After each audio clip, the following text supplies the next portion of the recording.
Hello, everyone. Welcome back to Fitness Business Growth. I'm here with Liam. How are you, mate? Yeah, I'm doing well, man. How are you? Mate, a Canadian living in New Zealand. That's Mate, the how did one. that happen? It's funny. It was a bit of a whim. It was a bit of a whim. I was a long day. My brother had planned a trip, and he said we should go to New Zealand. We should go to the place Lord of the Rings was filmed. I was like, sure, let's do it. Yeah. Long story short, he ended up not coming on the trip, and I ended up being like, screw it. I'm going to go for 6 months and just explore, and never ended up leaving. Never ended up leaving. Mate, it's across the pond. I went to New Zealand when I was like 4 or 5 years old. I'm dying to go back there just to sit outside City Kickboxing to meet Alex Volkanovski and Israel Adesanya. That's like my dream. So I got to go to Auckland. You'll make it happen, mate. I'm sure. So, mate, the reason I got you on the podcast, I love talking to people that are passionate about sales, people that are passionate about the craft of sales, people that have gone through the ringer, done door-to-door, done high ticket, and just the grit and determination that actually takes. So about a month ago, a guy knocked on my door for solar, and I ended up signing up because I respected his hustle too much. I didn't care about solar, didn't even know what it was. He just knocked on my door. He was like 19 years old. How could I turn him away? He just 100%, man. It's funny, like, especially when you're in the door-to-door aspect, and I think in sales in general, but especially when you're doing door-to-door, so many people, they don't buy because of the product. They don't buy because of any other reason besides you. People buy you because people like to buy from people. yeah. And I remember when I first got started in door-to-door, right? And I almost thought it was like, it wasn't real. Like, I was like, what do you mean? I went out on an observation day with a company, and it was going out there, jumped in a car, we're on the doors, and they just were like, we're just going to go walk up to these doors and knock on them. Yeah, and talk to some people. Mate, there's so much to unpack there. So, what were you selling in general? How did you choose the neighborhood? How many guys were in the cars? How many doors did you knock on? Yeah, so at the beginning, honestly, it was kind of crazy because they don't really tell you what you're going out there to do. You showed up for an observation day where they're like, yeah, you're going to come observe for a day and see if you enjoy it. And if you like it, then we'll talk about if you get hired. And I was like, okay, that seems a very interesting way to hire someone, but sure, we'll try it. Yeah. Is this in Canada or New Zealand? New Zealand. Yeah. How did the Canadian accent land? Beautifully. Mate, you used to call me the Canadian killer. I sold fitness in Canada, mate, and they fucking loved my Australian accent. It was unbelievable. I think it's just like when you're on the doorstep, I think it's actually a massive advantage, even when you're on the phones, right? Like, it gives you a perspective, something is new, you're now interesting automatically without you actually doing anything besides your natural voice. Yeah. It's a bit of a cheat code. Whenever I see foreigners in a different country, I'm like, why are you not doing sales? Like, you will sell without trying to sell. Yeah. But yeah, so I jumped in, right? I'm sitting inside a hallway with 3 other guys. We're waiting to go out there and observe on our very first day. And they throw me a charity t-shirt. I think it was SPCA at the time, right? Which is the Animal Protection Society, right? Something like that. And they're like, we're going to go fundraise for some different charities. Like, my job's going to be fundraising? Okay, this seems interesting. And we jump in the car, we go have some lunch, and then we end up on a random suburb. They drive us to somewhere random. I was like, what are we doing? Like, oh, we're just going to go knock on some doors and talk to people. And all they had was an iPad, a couple little pieces of paper that said, thank you for helping, and a piece of paper where they wrote down each house number. That's all the guy had with him. And I was like, we're just going to go sell? Like, what do you mean? What do you mean? What year was this, mate, roughly? This was back in end of 2018, beginning of 2019. Okay. Yeah, just before COVID. Like a year before COVID, I got into it all. Okay, so you're out there, you're observing, a man walks up, knocks on that first door. What happens next? They just have a conversation. Like, the guy opens the door, he's like, hey, mate, you like animals? Who doesn't like animals? Exactly. The guy's like, yeah, I like animals. And a couple like dogs barking in the background, of course. Talks to him for 5 minutes and says, man, like, I really think you should help this cause out. and jump in and give it a small donation, right? And give an ongoing donation. What basically we were selling was 2-year commitments to ongoing donations for charities. Okay. Okay. So the guy's like, yeah, okay, that sounds pretty good. Cool, I'll do it. And signs up for $35 a month. Now, at the time, as a rep, we were getting paid times 3 whatever they signed up for. Okay, right? So they signed up for... So 2-year commitment, $35 a month, you're getting $105 comms. Exactly. And I was like, you telling me I only have to get this person to give me a little bit of money and I get paid a big amount of money? I'm like, this seems crazy. There's no way. And like when you first went out, you were observing the door knocks. Like, was that the first? Did you get lucky? Was it the first knock, or was it a couple? Literally was the first knock. First door opened up. Fuck, that would have set some crazy expectations in your mind. You would have been doing spreadsheet math. 20 doors, 20 sales, $2,000. I'm going to be balling. Exactly. And then we went to another door, and they were like, "Oh, sorry, we're not interested." And I was like, "Okay, that's all good." Still observing at this time. The guy's like, I was like, "Can you show me another one? Like, I really want to see another sale." He's like, "Yeah, sure, I'll do it on this one." And then he signs the guy up again, and I'm like, "Oh my goodness, you just have to like try and you make sales." Little did I know.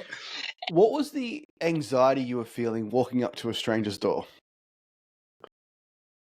You know, it's very interesting. I think that there's a lot of people that are there at that time. Because I was observing, I didn't really have any. I was more just like, what's going on? But I can tell you in just a minute, when I first went to a door, right? When I eventually said yes, but I'll get into that in a second. So I was observing the guy, and he did a second sale. Then the sales manager comes around and was like, "Liam, have you seen enough?" He's like, "Let's go have a chat." So I jump in his car. We go over. We have a beer. It's like 1 PM. He's like, "You want a beer?" And I was like, I get to drink at work? What? I was like, "Yeah, I want a beer. Let's go ahead and do that." And I basically said to him, I was like, "So how much do I get paid?" He's like, "Well, you get paid commission. So like, it depends how much you sell." I was like, wait. So like, if I do what he did and I just keep doing that all day, you'll keep paying me? And he's like, "Yeah." And I was like, "Bet. Let's do it." Like, yeah. How can I start? It's an interesting thing, mate. So I didn't even know high ticket sales was a thing, or even commission only sales was a thing until 2022 when I landed on a high ticket fitness role, and I earned 7,000 month 1, and I thought, are these guys going to pay me? And then month 2, I earned $28,000. And again, like, are these guys going to pay me? And it was just just opened up a whole new world of possibilities, which led to me building this company now. But the idea that you can write your own paycheck, the idea that as hard as you get rewarded for hard work. 100%. And when I went out there on my first day going into, you asked me how I was feeling, the nerves, I was shaking. Like, I literally walked up to the door and like my hand was shaking. And I was like, okay, they gave me a pitch to memorize. I don't know, maybe like a 30-second blurb. I knocked on the door. The guy opened it and said, "What do you want?" Super aggressively. And I was just like, "Man, I'm running around with the SPCA. We're just looking for monthly donations. Would you like to help out?" "No." "Okay, thank you, bye." He just ran away. Didn't even let him answer. Yeah. And it was a feeling of like, oh my goodness, I can't believe I'm having to talk to a stranger right now. But then I went to the next door. And guess what? The same thing happened. And then I went to the next door. All the way until I went to a lady who opened the door and she said, "Oh my goodness, I've been waiting to help a good cause. Let me help." And I was like, what? I've just been shot down like 30 no's in a row. Did you count the doors? Any idea like what door it took? Yeah. It was my 30th door. 30th and door. It's funny because they told me beforehand the average at the beginning. They're like, if you're brand new, you sell 1 in 30. You talk to 30 people, you're going to sell 1 person, right? Now, for anyone that's doing like sales, you realize 1 in 30 is so bad. Like, I think that's like a 3% conversion rate, right? Like, in saying that though, like the idea that you can knock on a door 1 minute, next minute, we're talking 30 minutes. Like it's not as bad as you actually think. Like it's just, I think digital marketing has ruined sales, and I'm part of the problem. I'll give you leads, you just call them, but like There's fucking leads everywhere. Like, It was a big reason I think when I came into the high ticket space that I cleaned up instantly because it became a sense of I these people want to talk to me. They've shown a level of interest. yeah, What do you mean? they filled out an application. Yeah, I was like, what do you mean they gave me like this is not real. This isn't real. And going back to it though, I sold that first one, and to be honest, I butchered it so bad. I didn't know how to fill out the payment details at all. You know how there's like you have card numbers and you have bank account numbers, right? Yeah, So on this form, you get to select where you put either card numbers or bank account numbers. And I click bank account number and I put her card details in there. yeah. And it was an offline server. So like I didn't even end up getting paid for that first sale because I didn't click the bank pieces the right way. But I didn't know that till like a week later. But it set a fire in me like, holy crap.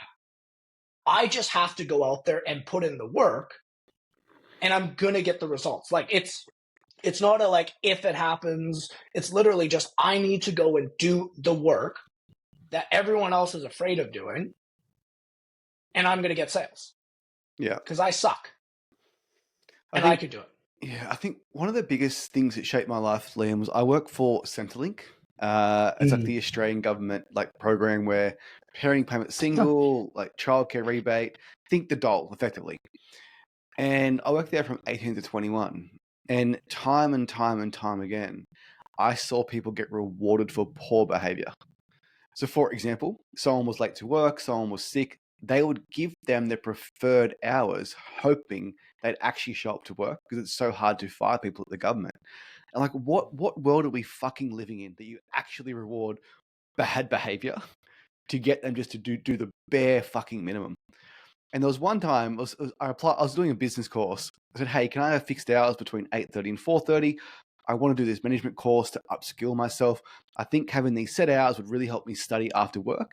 And they rejected it because I was a model employee. Like, nah, Jamie, we need you on those late hours. Like, that's fucked. And that's when like I was so disillusioned and left, never went back.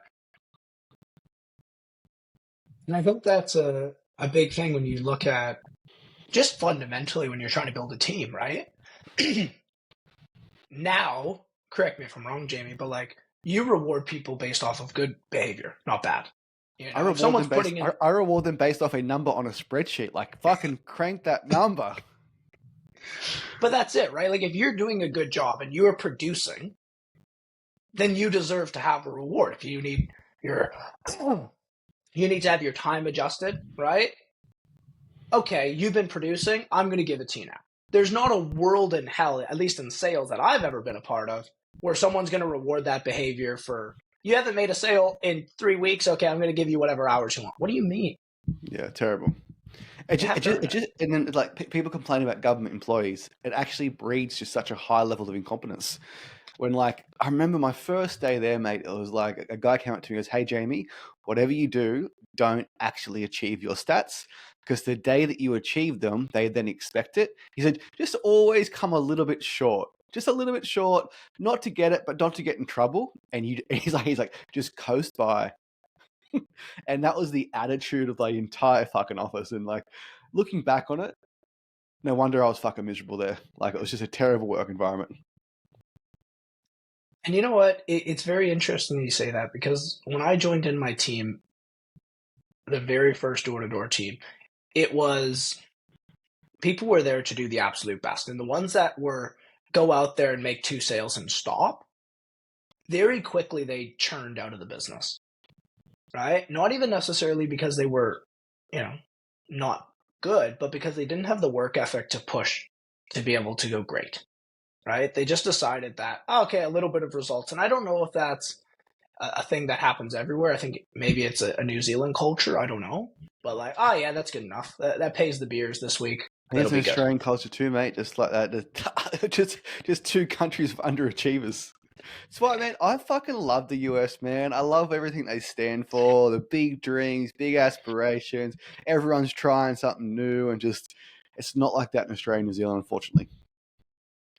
Well, man, the biggest reason I took the job, right, is I had planned a trip for me and my dad to go to Bali. And I had made a commitment that I was going to pay for his trip and my trip. And I hadn't seen him in like 7, 8 months since I'd been in New Zealand, and it was going to reunion for his birthday. So I maxed out my credit card, bought the trip for both of us, and had literally like maxed out card, no cash. And I was like, I need to have a job, and I'll work 100 hours a week. I don't care. I just need to like get out of this hole to be able to go there. And the first job interview I went to was this door to door. And as soon as they told me, mate, you get rewarded based off of the work that you put in, not based off of the hours that you do, I was like, wait, what? Yeah. I Did you actually am going to get Did you get a base rewarded? at all, or was it just straight comms? Straight comms. Straight comms. Straight comms day one. The sales are the highs of highs and lows of lows, mate. So, what was your when you were out there? You made your first sale after 30 knocks. At that point, did that light a fire under you? Like, fuck, like all I have to do is knock on $300 a day. I make 10 sales, like $1,050. I'm going to Bali. Exactly. And you know what's funny? That happened early on in the day. I think we started knocking at like 1 p.m.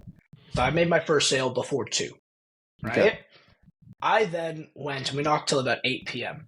I then went all the way till 8:30 without getting my second sale, just knocking on doors, getting rejection after rejection after rejection. But I knew that it had to come. Like I knew that if I had done a sale before, even if I wasn't very good, there's going to be someone that wants to buy.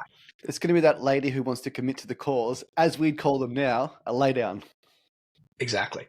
And that's all I was hunting for. Like day one, I genuinely, I'll be honest, like there wasn't any skill built into there. It was just, if I work hard, if I have enough grit to realize that a no, they're not saying no to me, they're saying no to helping for whatever reason. But it's not like a personal attack on me. I was like, I just need to get as many of these. They're saying no to helping dogs. They've got the problem. Exactly. And it was my last door of the night, first day. And I got her involved. Two sales. And I had made, the first one was a 35, the second one was a 20. So all up, I was like $165 for the day. Not bad, day one. I was happy. I was like, this is crazy. I made $165. Like, if I get good at this, there's no limit. Like, this is crazy. What was that day one like, the roller coaster of like 30 rejections in a row, one sale? You must have knocked on another $200 before the last sale of the day. What were you going through at that point? Like, I've just got to keep knocking, this is suck, I hate this, I'm going to quit, why am I even bothering? Like, it was all the above, man. Like, it was a day of like, first off, I came in the cruise car, so I didn't have a choice to leave. Like I could go and sit at the car if I wanted to, but I was like, well, I can't go anywhere. I can't leave. So I can either knock on doors or I can sit there and do nothing. And I'm not the type of person to sit there and do nothing. But man, like honestly, I think I even cried that first day. Like not from someone being too rude, but just being like, why do I suck at this so badly? Like, why are people not saying yes? They're like, the worst thing that I heard that day was, man, it's a great cause. I'm just not that interested. And I couldn't understand that. And I want people to really, I guess, sink in at home that like, you fucking knock on 200 doors and see how you feel. You knock on 200 doors and get rejected 197 fucking times, and see if you have the strength, will, determination to knock on that 200th door. Like, it's fucking. That's why I have so much respect for people that door knock. It's so fucking hard. And the thing is, too, right? Like in sales in general, but especially door knocking, you can allow the last like rude person, right, or the last no to affect the next one, because otherwise you're just ruining your chances of actually getting them.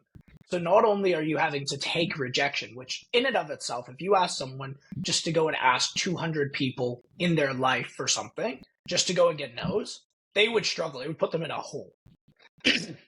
Right? Like it would genuinely put them in a mental hole because no one is used to having that much rejection. In life, I find like a lot of people really struggle with that. I know I did, right? You're fucking us. But I had to make a decision. Right? It was, I can do it and get better and realize that it's going to be suffering, realize it's going to be pain, but that there is a light at the end of the tunnel. So day 2, did you have a doors per hour KPI? Did you have a sales per day KPI? How did you map it out? Yeah, so the structure that we worked off of was you had to knock on 80 doors a day, and you wanted to hit those 80 doors 3 times. So overall, you'd end up knocking about 240 doors. So you right? dropped in the suburb, you'd knock once. If they didn't answer, you'd go back, knock again, knock again. Exactly. So the first knock would be around 1, 2 p.m., the second knock around 4 or 5, and the last knock around 7, 8. And I guess if you did 3 knocks per door, effectively you could wipe that suburb off the map, go to the next one. Exactly.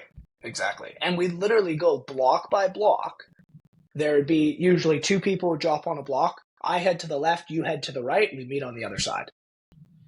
So there could be like 10, 15, 20 doors of you just getting slammed without seeing anyone, without talking to anyone, and just you have to have that determination yourself to go to the next door and actually talk to them.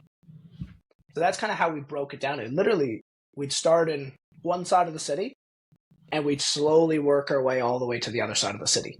Yep. And then the company has a new product, start again. Exactly. We'd jump on with another charity, or we'd jump on with some lead generation service, and we'd go and door knock and go through. I had gotten to the point by the end of the 4 years where I knew the person was going to answer the door before they answered the door, and I was still going to have this conversation with them. To the point where some of them knew my name. How'd you know? Because I had been there 6 times before that year. All right. That's crazy. Like I could, like, man, I haven't door knocked in about 2.5 years since I got into high ticket. I can still go through, I'll drive through a suburb with my wife and I'll be like, oh, I signed that person up. That person was an asshole. That person was really cool. And I can point them out because I've been there so many times. Yeah. The reason why I wanted to have you on the podcast, Liam, and really, I guess, expand on this door knocking experience, I can't think of a better way to build grit and determination. And I don't care if it's even sales. I'm talking life. Like, if you get through 4 years of door knocking, you're a tough motherfucker. And everything that comes next is like, oh, it's better than door knocking. Like, it sets a great frame of like people think sales is hard. Is it really hard sitting at your computer calling leads? Or is it hard getting dropped into a suburb that you don't know where you are, walking up a driveway, getting barked at by the dogs, having people pretend they're not home, slamming doors in your face? Like, it's just such great perspective. Literally getting bitten. Like, I have scars on my hands from dogs biting me. Do you know what I mean? Yeah. You know how many times I've had to jump over a fence and sprint to jump back over the fence to get out of someone's yard because there was a dog there? Yeah. Oh. It really, and probably one of the things that I cherish the most, man, like, I very quickly worked myself into a leadership position. And the hardest part for people coming in, it wasn't actually selling. Like, selling was fairly easy, right? I always say it's the easiest product that you will ever sell in the hardest form you'll ever sell it. Yeah, 100%. And the thing that so many people had to overcome, and I found to be the most difficult after training thousands of door-to-door sales reps, is being able to handle a no. Because think, in life, so many times if we think someone's going to say no, we just don't ask. Yeah. Right? Just so interesting, mate, because like you hear people in sales, I love objection handling, give me all the techniques, all the secrets, all the strategies, all the scripts. But it just comes back to just like, can you do the activity and keep hearing no until you eventually get good? Well, exactly, man. Like, my best advice, and I once had a guy, he joined my team. It's incredible. I love Dion. Dion, if you're listening to this, incredible guy. He joined in when he was 19. He spent 2.5 years working for me. Okay.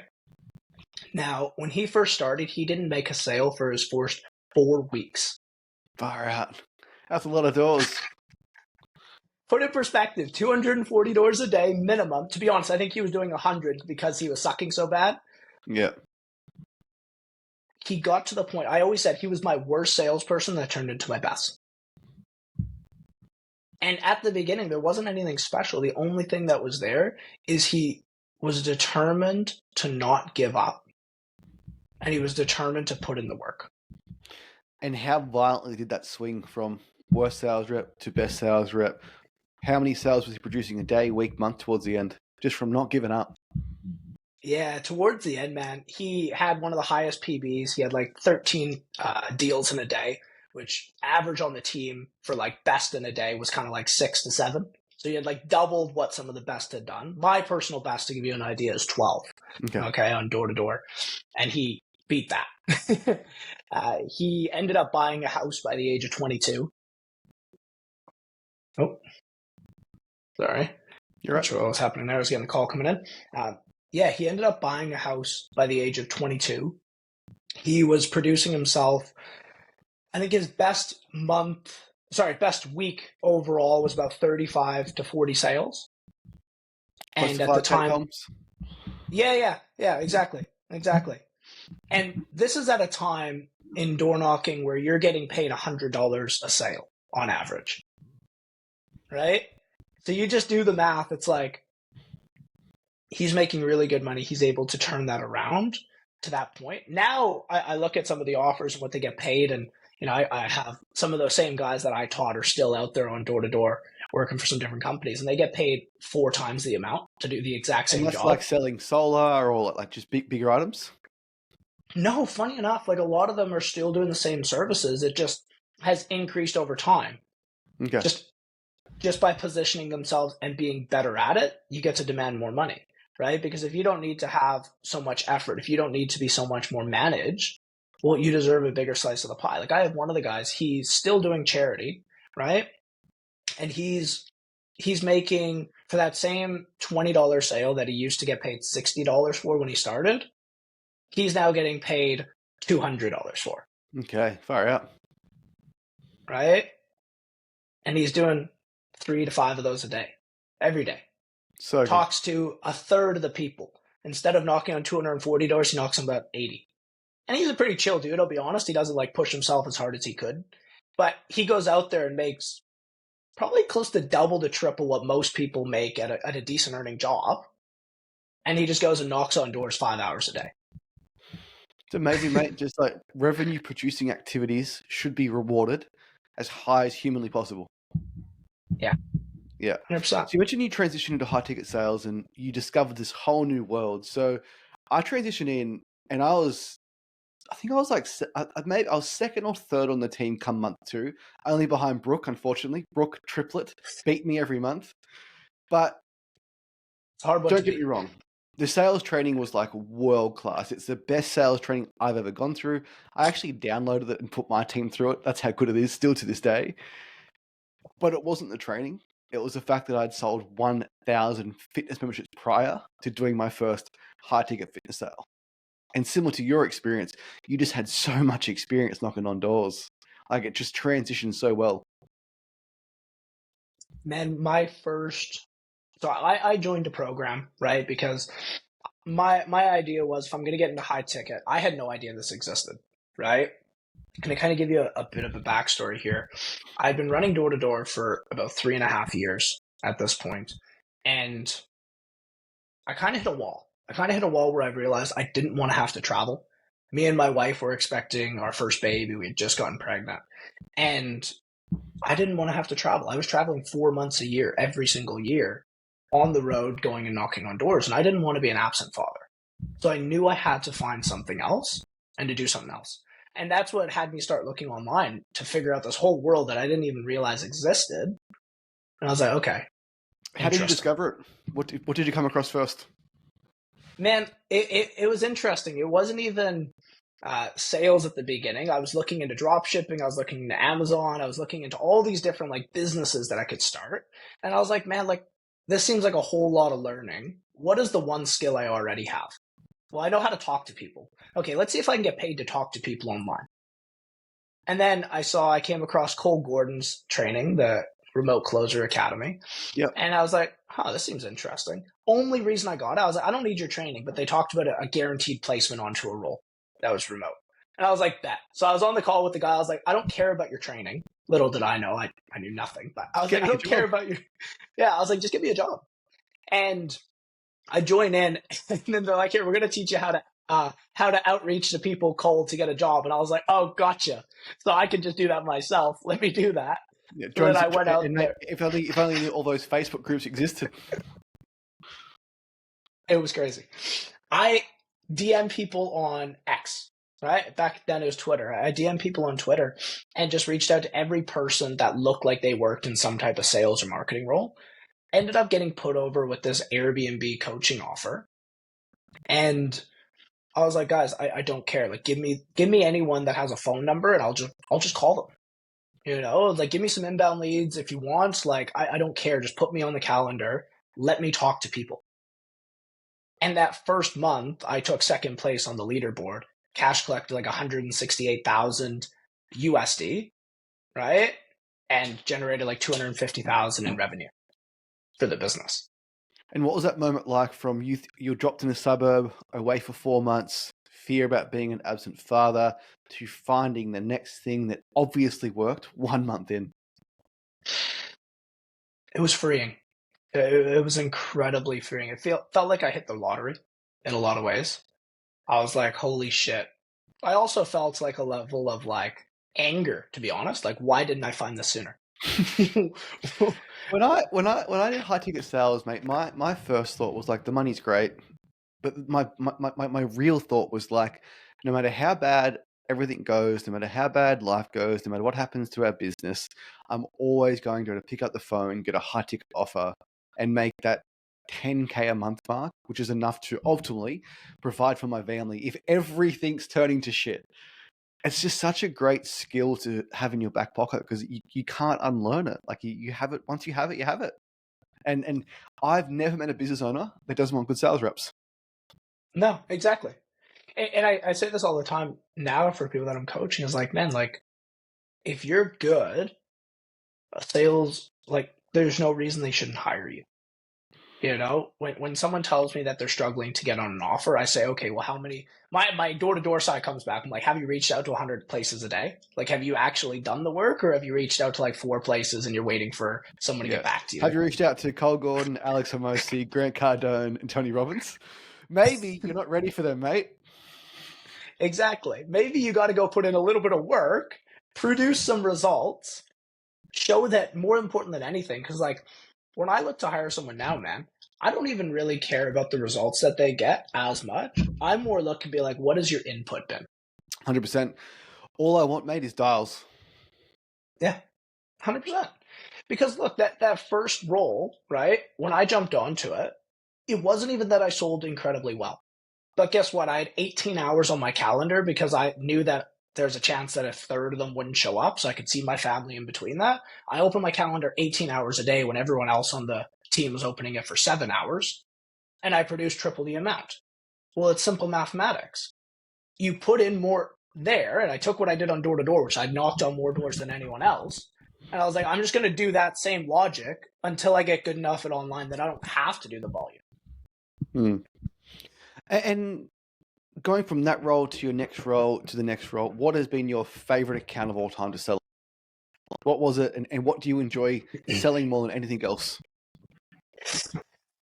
Oh, that's a great question. There's been a lot of different fun ones. For me, I personally, I know you're more on the fitness side, but I personally, one of my favorite things to sell is BizOp. Yep. Like an ability to make money. Yeah. Ability to make money online, because I think it's hilarious how deep you can get on a conversation, how much you can pivotably change someone's life. Yeah. Right then and there. Yeah, 100%. And I guess like you've gone from door to door to making money online, and you felt that sense of freedom. And you speak to people that want the exact same thing, right? And like, you can just share your story and just like, hey, like, this is my journey. This is what happened. I learned these skills and here I am.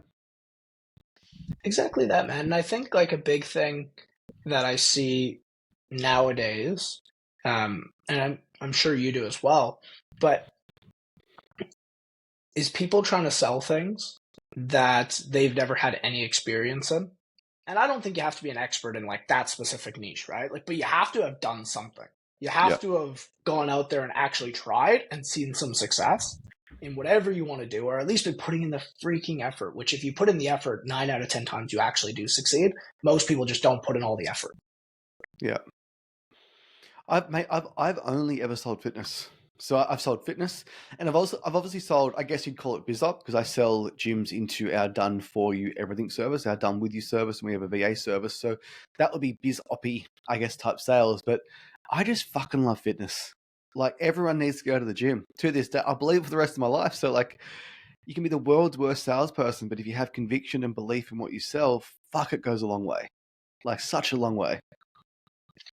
100%, man.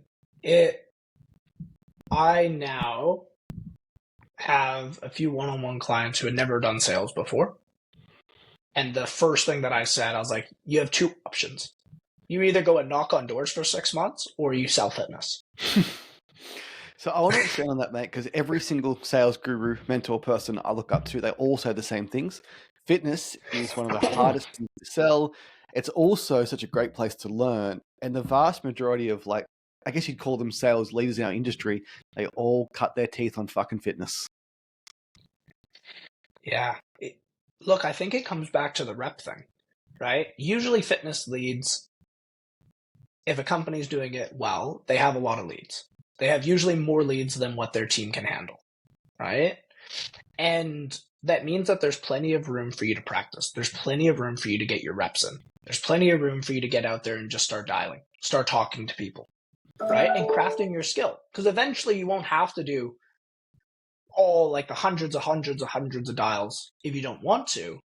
But at the beginning, mate, you don't know what you don't know. You need to go out there and just try. Yeah. Right? And if you can do that, like for instance, I have one of my clients, he jumped onto fitness, and I'll be honest, I think it took him like 2.5, 3 weeks to get his first fitness sale. You know, but, mate, that's almost more impressive because he stuck with it. Like, seriously, hard work. 100%. And he was outbound dialing only, right? Outbound dialing tripwire leads. So people that have bought a small product and upgrading them into coaching. And it was all about just getting the reps in. Every day it was just like, okay, cool, that conversation, what went well, what didn't, what went well, what didn't. Reviewing feedback, actually checking out. It's funny enough though, I don't necessarily think the best way to learn is just to do unamounts of reps. I think you have to tie that in with reflecting back on what you have done. Yeah. And I think it's something that gets missed a lot when people are first getting started is they don't review enough calls. They don't actually check back over what they've done. So I think I tell all my reps, and the biggest thing that helped me when I was on high ticket was I went to the call recordings drive on Google and I listened to every single person's call recording on repeat. And I just mirrored them. I just said, well, there was two things. When I listened to the calls, I realized that these people aren't magicians. They're not wizards. They're not pulling the wool over people's eyes. They're having a conversation. Like, I can have a conversation. So not only did it give me confidence, but I would literally take their best lines. Like, that part of the script said like that. It helps so much. And you can't do that if you're not actually doing the work, you know, and I guess that's kind of what I was getting into is I don't think doing the work necessarily just means just doing the dials, but it means upskilling yourself as well, right? Like you went into the call recording dash and reviewed, checked out, grabbed the best lines. Man, if someone's selling right now and you don't know why you're not succeeding, what I'd suggest is go watch your last 10 calls, dissect and find out why. You should know why someone didn't buy from you. Yeah, 100%. And if you don't, that's the issue. So, mate, 4 years of door-to-door, tons of experience in high ticket, managing teams, and your new project, what you're launching at the moment, is called the Closing Authority. I'd love to learn more about that. How did that come about, and what do you see it becoming in the future? Yeah. So I guess it came from a place of when I did door-to-door, obviously I was selling, right? And I was doing the sales myself, and I built up a fairly successful business doing that, running door-to-door agencies for different charities and different lead generation services. But my ultimate favorite aspect was seeing someone that had very little experience and turning them into a weapon. Like seeing the transformation when someone, like you said earlier, is you no longer have a fear that if your business goes to shit, because you can pick up the phone and make money. I wanted to give people that experience. And I trained thousands of reps door to door. And when I transitioned to the high ticket space, I no longer was doing that. I was no longer passing that coaching, right? Passing that experience down to someone else. It was just getting bottled up with myself. And I had spent 2.5 years basically selling for other people and selling other things. And it got to a point, I said a year and a half doing that. And I transitioned about a year ago to doing other stuff. And I was just like, man, the biggest thing that I miss is not being able to pass that knowledge over and help the next generation. So the Closing Authority was built out of that, a place where I could actually genuinely work with reps that are wanting to get better. Whether some of them, to be honest, are just business owners that want to improve for their own business sales, right? Entrepreneurs. Yep. But people that want to improve that sales skill so they never have to not know what they're doing on a call again. So good. Yeah. And I created it to be a spot where like-minded people can get together and just handle and learn how to handle the sales the right way. I think just being online, it can be a little bit lonely. And that's why I love conversations with yourself and other people in the industry, just to chew the fat. And just, you can learn so much from one conversation. Like we had a conversation the other day and he said, Jamie, that's stupid. You should try this and we're going to try it. Right. So I think just one of my favorite sayings, mate, is you can't read the label from inside the bottle. And if you're in the bottle, you're in that business day to day, you're putting out fires. Sometimes one conversation, one perspective can change everything. It's just because they just saw it from an outside perspective. And the most stupid thing of all is Oxen's razor. I love this. It's like the most obvious answer is always the answer. And like, but it is, right? And you just can't see it. Like you can't see the forest through the trees. Like, well, hey, Jamie, if you want this to happen, you need to incentivize for it. Are you stupid? Like, but that's what it was. I wasn't incentivizing for what I wanted. Like, of course it wasn't fucking happening. And like you just said there, right? Sometimes you also, you don't see the things that you don't see, right? And you need someone else's set of eyes just to give you a fresh perspective, right? I had a client earlier and they're like an agency. They work with businesses and they had never asked for a referral. They didn't even know it existed. Yeah. You know, what a big unlock. And it's not like we're doing anything crazy. We're literally just implementing a referral program. I got him to send out gifts to a client that churned and just said, hey, thanks for being a part of us. Guess what? The next day he was on the phone with them and they're like, oh, yes, our accountant said we had to cut back. But I really appreciate the gift. Do you mind if I jump back on next month? And I have someone for you that I think would work with you. Yeah, just little things. Referrals are such a funny thing, mate. Just actually ask for them. So the minute someone signs up to our program, the first message they get is, hey, thank you for joining our program. We have a referral bonus of this. I'd rather pay you than Mark Zuckerberg. This is the amount. Any friends in mind? And it's so unbelievably successful. Well, especially, look, you're doing fitness, right? How many people that are wanting to do a fitness challenge have probably friends that also need to get in shape, right? Friends that they also want to do this with. And what a better way? Be like, hey, man, do you have any other friends that you think you want to do this journey with? Be able to compete against? Yeah, we found it's great for accountability and support. The first session, you're probably feeling a bit anxious. It's nice to have that friendly face by your side. Not only does it make you money, it actually makes sense and makes the experience for the prospect better. Exactly. Cool. And let's be honest. The businesses that you work with, right? If your whole ecosystem and everyone around you is working with that business, you're ultimately going to trust it as more and you're probably going to do more business for long term with it. So you're actually doing yourself a disservice if you don't ask them for referrals. You're doing your 100%. Business a disservice. Well, Liam, I really appreciate your time. I don't want to make you late for your next call. Mate, how can someone get in touch with you and how can someone join the Closing Authority if they want to get better at sales? Yeah, great question. You can find me on Instagram, the Liam Shaw. Okay, easiest place, send me a DM. You can look up the school group, but the link's going to be in my Instagram. You can also hit me up on Facebook, Liam Shaw. Cool. Mate, I really hope this podcast has inspired some sales reps out there just to pick up the phone and dial and just to not take for granted the opportunity that they actually have. Because, mate, truthfully, I don't know if I can stomach it. I don't know if I could do door to door for 4 years. Like it's wildly impressive. Appreciate that, man. Yeah, look, Cool. any reps out there, just pick up the phone, do the dials. It's going to get better, but it doesn't get better unless you put in the work. 100%. All right. Thanks, mate. Appreciate it. Thanks, mate.